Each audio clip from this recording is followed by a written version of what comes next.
Hi everybody, this is Book S Reviews, and today I'm going to be counting down my picks for the top 10 Marvel Legends of 2024. I'm a little late to this list, but it's better late than never. So now let's go ahead and jump right on into the countdown. At number 10 is the Deadpool Legacy Collection Wolverine movie figure. This was originally released as an Amazon exclusive, and I missed out on it, and I was very angry about that.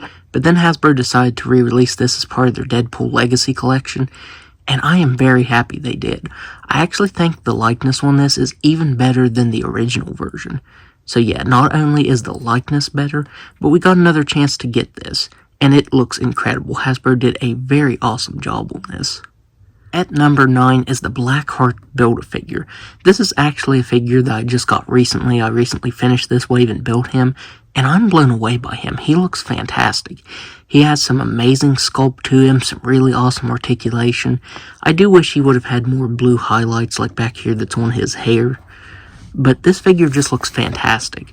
I've had the Toy Biz one in my collection ever since it was released, and now I can finally retire that one because we have this one. But yeah, Hasbro did a really good job on this. I will say the wave wasn't my favorite. I really didn't like any of the figures in the wave, but the Build-A-Figure is stunning. Hasbro really outdid themselves on this Build-A-Figure. At number 8 is the Jean Grey figure from the deluxe box set that came with the Phoenix. Hasbro did a very awesome job on this. This is definitely a worthy update to the original one. I can't remember what year the original Jean Grey was released, but yeah, that figure is definitely dated.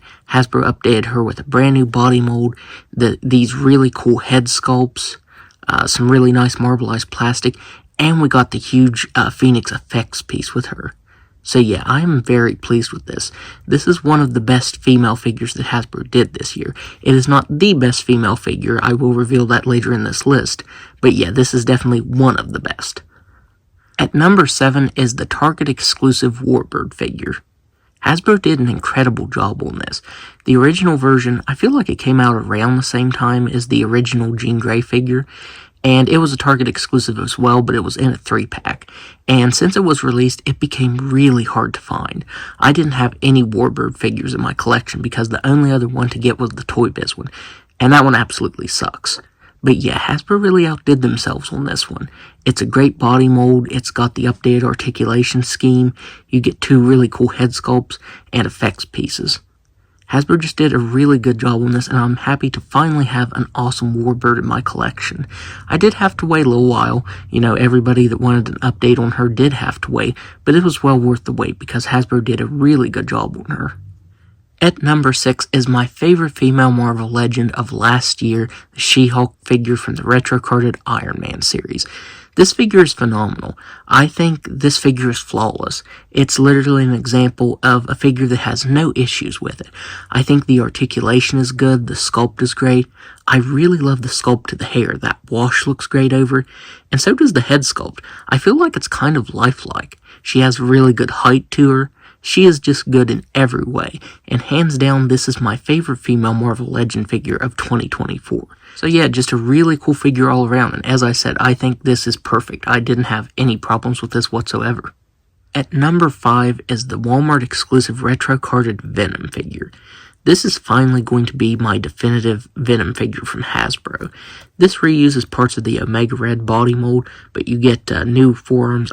Well, I actually think these are reused from a previous Venom figure, but you do get this new updated torso with some really good articulation to it. You get 2 really awesome head sculpts, this one and then the tongue head sculpt, but this is how I'm leaving him displayed. He's just a really cool, big, menacing looking figure. I don't think the Hyperion figure quite captured that. But yeah, this is finally a perfect Venom figure from Hasbro. I am incredibly happy with how this came out. At number 4 is yet another Wolverine figure, the Astonishing Wolverine figure. And Hasbro did a really good job on this. The last time we saw an Astonishing Wolverine figure was in 2004 or 2005 from Toy Biz. He was in, I think it was the Apocalypse wave. So yeah, he was long overdue for a figure, and this one didn't disappoint. He has a really awesome sculpt to him. There's not a whole lot of paint detail other than the blues and the arm hair, but I still think it looks really good. We got some really cool alternate hands for him and an alternate unmasked head. The only real flaw that this has is he doesn't have any boot articulation, But that's really a small complaint, because other than that, I think he looks fantastic, and this is definitely a great upgrade on him. I was finally able to retire my old Astonishing Wolverine in favor of this one. At number 3 is the retro-carded Scarlet Spider figure. And just like with a lot of the other figures on this list, he needed a redo for quite some time. The last time we got him, which was in the retro-carded Wave 2 figures, I think that was only their second time doing a retro wave. He was on the Pizza SpiderMan body mold, and even though that was really cool at the time, it's extremely dated now. And this I think it uses parts from the Renew Your Vows SpiderMan mold, which in my opinion is the best SpiderMan mold out there. He has some incredible articulation, and I just had a lot of fun posing him around and doing pictures. He's definitely one of the best articulated Marvel Legends that we got from last year. It's just a really, really good update with some really good articulation. He's just a really fun figure overall, I think. At number 2 is the Superior Spider-Man figure. Hasbro did an incredible job on this, and this is hands down my favorite Spider figure from Marvel Legends last year. The articulation is great. He has some incredible accessories. I think he came with 6 different hands, a backpack with the really long legs on it, which I did take off for this video, the backpack that you can plug in if you don't want those long legs on him, and an alternate head sculpt from this one. This figure is just perfect in every way, and so much better than the previous version. The previous version, just like with Scarlet Spider, used the Pizza Spider-Man body mold, and it was so dated. The first one I had actually cracked. The torso was really flimsy on the one that I had. But yeah, this is a really sturdy body mold, and I think he's perfect in every way. Hasbro has done a really good job at updating a bunch of old legends this year. That old version, I think it was like 2014, maybe 2013 when it was released. So yeah, it's definitely dated. And we finally have a really, really awesome version of him. A definitive version of him, I should say. And number 1 is the San Diego Comic-Con exclusive Death's Head figure. This is a figure that I have wanted for years and years, and Hasbro didn't disappoint with it. This is an example of Hasbro firing on all cylinders. This figure is perfect in every way. He's hefty, he has a really good sculpt to him, he has some really awesome accessories, and even though I don't really care about packaging since I opened my figures, packaging on him that looked like the old 90s Marvel trading cards was just perfect. This figure was amazing, and it was well worth the wait. Hasbro did such an incredible job on this. As I said, I had wanted it forever, and it didn't disappoint. It is hands down the best Marvel Legend, in my opinion, of last year. Hasbro just did a phenomenal job on this. I really wish I would have reviewed it because I had a fun time taking pictures of him, and honestly, I think he can fit in just about any collection because he has crossed over with so many Marvel characters. He's even crossed over with Transformers and Doctor Who, so you can even display him in a non-Marvel Legends display, and I think that is great. So that's my list.